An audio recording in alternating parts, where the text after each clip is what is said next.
What if you could skip glass slides altogether and go straight from fresh tissue directly to digital image? That's exactly the future Muse Microscopy is building with the device called SmartPath, a tissue imaging device that captures diagnostic quality images directly from fresh tissue.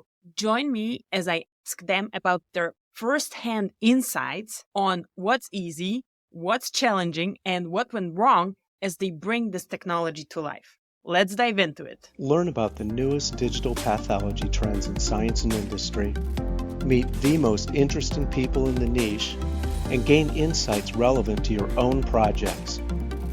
Here is where pathology meets computer science.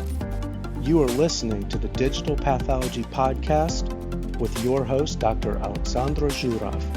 I have Dr. Rao and Dr. Edwards here, an MD pathologist and a veterinary pathologist. And we just came out of a panel about Muse Microscopy. Muse is the technology that lets you image tissue direct to digital. And I have a couple of questions because the plan is to have this device approved by the FDA in Q1 next year, 2025. And I wanted to ask you when it's going to be implemented. There are commercial plans and everything. But when it comes to change management for the decision makers in the veterinary pathology space and MD pathology space and the users. So we have decision makers and users, change management. How is it going to differ? What are these issues in change management going to be in veterinary pathology and in MD pathology? Well, you mentioned FDA approval. That's not something we need to worry about in veterinary medicine. The deployment of veterinary medicine will be point of care at hospitals. The first group that will have to be trained and see this in a different way are going to be the end user, the pathologists. Pathologists are not used to seeing these native images, and the virtual HD images look somewhat different than what they're used to on a two-dimensional glass slide or whole slide image. So it's going to require training to learn how to interpret some of these images and to get comfortable with diagnosing them. And that will be very similar to, we have a great historical case to ease that transition. And that was the transition we did from glass slide to whole slide images. And when we did that some years ago, at Antech Diagnostics, and we went all in, full blast, 40x, all slides were imaged. But we gave the pathologist two modalities to look at, obviously, and that was the whole slide image as well as the glass slide, and gave them some months to be able to make that transition to prove to them that what they saw as a whole slide image was in fact compatible, similar to the glass slides. So it's going to require the same sort of thing with Muse, with the Muse images, the SmartPath images. They're going to need to look at the SmartPath images and the whole slide images that are sent to the reference labs from the hospitals where the SmartPath image was done, to be able to see those side by side, and so that they get the confidence and build on that confidence that, yes, my diagnosis I made here is in fact the same as what I'm used to looking at whole slide image, or not, right? And then decide what over time, learning from that experience and what they feel comfortable doing. Is it similar or different than veterinary in human pathology? In human pathology, there's one area that actually is the same. No FDA needed, which is translational tissue banking. Okay. Yeah. So that's something that we can immediately do. Like in my institutions, we have several big program projects for cancer, one of which is prostate. And typically, for banking of the tissue of the prostate, we have to do a lot of, processing, frozen section and analysis to find the tumor area, right? So this can help us on that front. So I can immediately implement that even without have to wait on the FDA study. Now, that's non-clinical, it's translational. Now, in the clinical setting, I think, the area that we can do immediate kind of like helping us would be like, for example, breast pathology. When we receive a lumpectomy, mastectomy, when we do the growthing, we maybe see different nodules, and the patient may already have chemo, right? So the nodule may not be, tumor anymore, right? Or they are maybe necrotic. So in order to really be more efficient in processing tissues for molecular immunostudies, that important for patient care, right? For the management. This can help us to find in that area of tumor and then say, oh, this is it. So let's take tissue here directly to the molecular study or immunostudy. And that will be, affecting the whole management scheme, because the oncologists can get the results much faster and probably even more precise, because we have shown that the tissues processed by Muse gave a better RNA quality compared to tissue that fixed in formalin, and that's why important for the patient care. How do you think pathologists are going to feel about it in terms of change management? Or are they going to embrace it immediately, or is there going to be a transition period? Like, what's going to be the thing that will need to happen to convince them that this is the new thing that they want to use? Very important question. And so I'm just to use the breast as example, okay, here. But there are many other settings that we, pathology, need help. We see immediate this can help us. But let's start with breast. Because again, I think one thing that this can help us is to be able to know where the tumor is. Well, even very experienced pathologists, if it's just by naked eye, you won't be able to tell, right? So this can give me immediately say, this is the tumor. And I have to, think about, using that area of tissue to do the study. That's something can be immediately helpful. And that's the key. Yes. Yeah. If you have a technology try to take away my job, then it's a different story, okay? But this is actually help us. The other setting that really can be helpful is like when you do the intervention radiology biopsy, co-biopsy, we have to send our cytotext, we have to send our, if sometimes pathologists to go to do the adequacy or to do like rapid assessment, something we call LOS, and sometimes preliminary diagnosis too, based on that. But anyway, so if I have this tool that I can immediately utilize it to do this job for me, so that I can put my time on other important things. So that's kind of the reason that I think this can be helping us in practice, not just in see this as a way to replace pathologists' responsibility. It's totally different. It's the addition. It's something that can help the patient care down the line, but help everybody. So I think you touched on a key point. This is not something that is going to take away anybody's job. It's making pathologists be able to help the patients faster. And I think this, regardless, there's going to be a learning curve. There's going to be time for pathologists to get used to.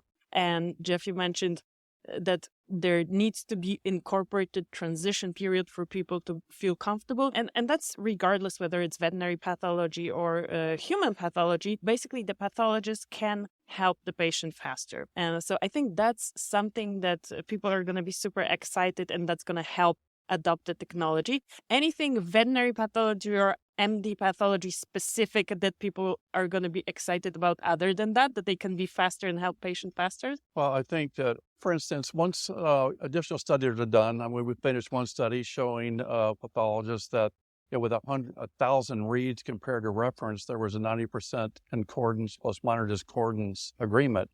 When they see those kind of studies, and we have a library of what these tissues look like that they can see for themselves, they'll gain more confidence. I firmly believe that the pathologists working for companies that have this technology, and I know this from when we did the digital pathology conversion, the first veterinary laboratory to do that, well in advance of that laboratories, there was an amazing, one of my favorite words, esprit de corps in my pathology group. This wonderful feeling of we did this together, and we did something, a tremendous accomplishment that has greatly helped veterinary medicine. The same thing is going to happen with this. Whatever company gets this, and those pathologists that use it, and they see how quickly they can make diagnosis that's going to improve patient care, decision-making and patient care, they're going to realize we're ahead of the pack. We revolutionized 100 years of the same old stuff. We did something different, a massive breakthrough. That in itself is going to be a wonderful feeling for the group that did that. And as far as replacing jobs, I agree. There's not going to be any of that. The glass slides, whole slide images are going to be the gold standard for years to come. There will be a time in the future where reference laboratories start seeing some of the biopsies being replaced by this sort of technology. There may be some pushback in time. It reminds me when medical transcription slowly got pushed out for voice activation like Dragon. It reminds me of that. That's what's going to eventually happen slowly over time in the future, but that's years to come. So this feeling of accomplishment that you're mentioning, we did at Transfer Laboratories where I work, we did go digital the first time for primary reads in 2022 or 2021. I don't remember. I was on the validation team and I totally underestimated the joy when you actually accomplish it. I thought, okay, it's your job. You work for a corporation. It's like part of your job description and you just do it. But now when I think about it and I think, yes, we are ahead of the pack and I did it together with my colleagues. We did it and we're using it.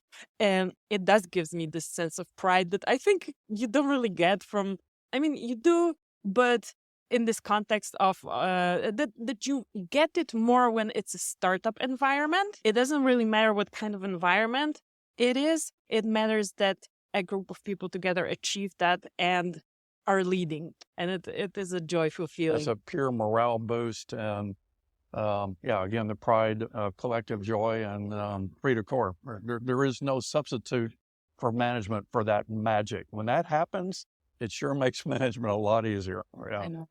I can see that. Just come back to the job of loss of job issue. It's actually not, I mean, obviously, pathology has to read the image, right? But the problem we are facing today in our pathology practice is the shortage of the technologists. So we used to have a lot of people interested in cytotechnology training, cytotech school. And now we are facing problem. I'm the head of the medical director for cytotechnology school at UCLA. I'm looking to close that soon. And there's only one school left in California. So no more cytotechs in the future. That's dangerous, right? And then histotech, shortage. So what SINS can do to help with that problem? Technology. So I think this can help us, to really alleviate some of the problems that we are seeing in the technology training, because it's not because it's something driving. It's not. There's so many factors driving those changes. Why don't we have cytotechnology anymore, right? The cytotech was developed because of the Pap smear. The Pap smear, people try to push it away because of the HPV, testing and vaccine and all that. Out of the whole country, everybody's struggling with, how to deal with that, because typically cytotech training is very rigorous. And, so again, I think this is, to my mind, this is technology that help to fill the gap, to alleviate the problems that we've seen in that front. Alex, so, in the seminar we just gave, did it surprise you and or make you feel good when one of the MD pathologists said, how many times do we have to hear that our technicians, we're short technicians and the slides are delayed? Yeah. Yes. And that made me feel great. I'm sorry for you guys, but we do deal with that all the time, right? So it seems to be a universal issue. Yeah. I always thought we would lose our technicians to the MD pathologists, but I guess the problem is the same with you. Huh? Yeah.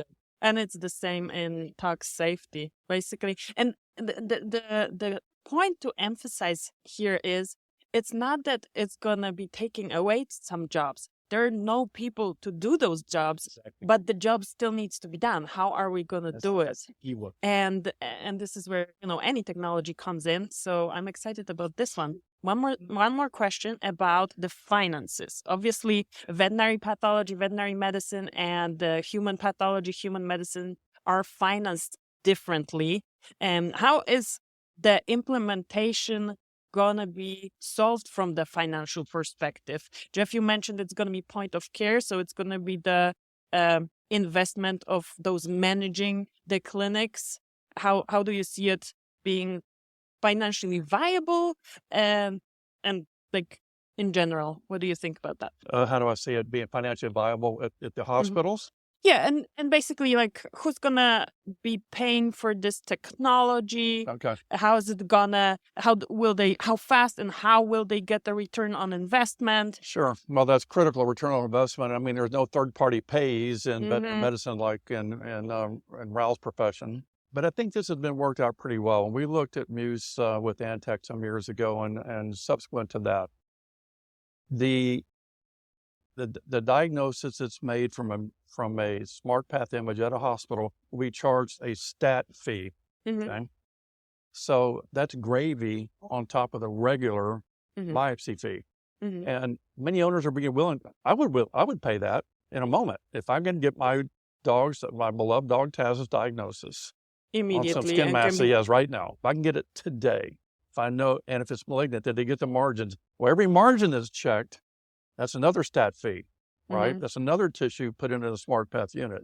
So that is how that's going to pay for itself. And also, the more samples that are run, but the cost effectiveness becomes even better. Yeah, I would say that's the way it's going to work. I like that you say it's going to pay for itself, because through the benefit for the owners and for the patients, the added value justifies the investment from all the parties, from the party who has to purchase the unit and actually invest ahead of getting revenue from that. And it totally justifies this for the patient, for the pet owner. Well, you've seen the video that we did, and Rao, where a veterinary surgeon in surgery with a large breed dog takes a piece of an organ. Let's say it's a spleen. If the surgeon knows right away within a few minutes if it's a malignancy, they then have instead of sewing this dog back up and waiting 4, 5, 6 days for a spleen, it could be a week to get a diagnosis. In the meantime, if it is malignant, this poor patient's suffering, right? And then a decision has to be made, whether it's chemotherapy or whatever is going to be done or not. But if they knew right then, the surgeon knew right then if it's a malignancy, they can then call the owner right then and say, here's the situation, here's how bad this malignancy is, here's the life expectancy, we can make a decision right now. So the owner is then empowered to make a decision not to move forward, or to do so understanding the prognosis and what costs will be for treatment. That is an extremely important thing for owners, and they're going to be willing to pay for that knowledge. Well, I think on the human side, it's probably more complicated.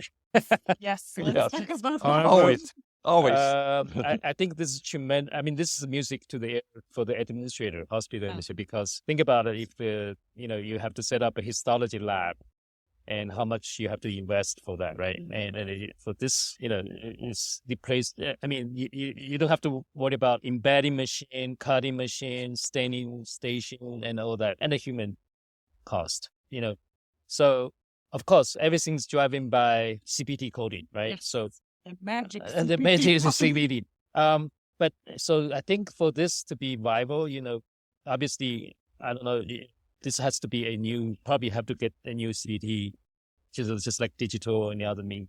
So we typically have like technical component and professional component, right? I mean, obviously this is not going to change any professional components. Yeah, stay the same. The technical component may be something that needs to be added. Now, that can be also replacing some of the things. So in the end, I mean, obviously it's tremendously financially saving, project. So I think that's the way that I see it, at least on the human side. Which is in contrast with the classical way we're doing digital pathology, where, there have been return on investment calculators developed, and but it's always very long term, and you are not cutting out anything from your current workflow. So there is no direct savings. And as much as I love digital pathology in any shape or form, and this shape and form seems to be easier to digest for the decision makers because it provides direct financial incentives to implement. Right. Thank you so much for joining. Thank you very much. It was a pleasure, and I hope we meet again. Absolutely. Very good conversation. Thank you. Thank you so much for staying till the end. It means you are a real digital pathology trailblazer. And if you're interested to learn more about this technology, I'm going to link in the cards and in the show notes the podcast with Matthew Nunez, the CEO of Muse Microscopy. And if you happen to meet them at any pathology conference, be sure to check out the booth and check the device yourself, because you can get a real-life demo and have a look at the images created with the SmartPath device yourself. And I talk to you in the next episode.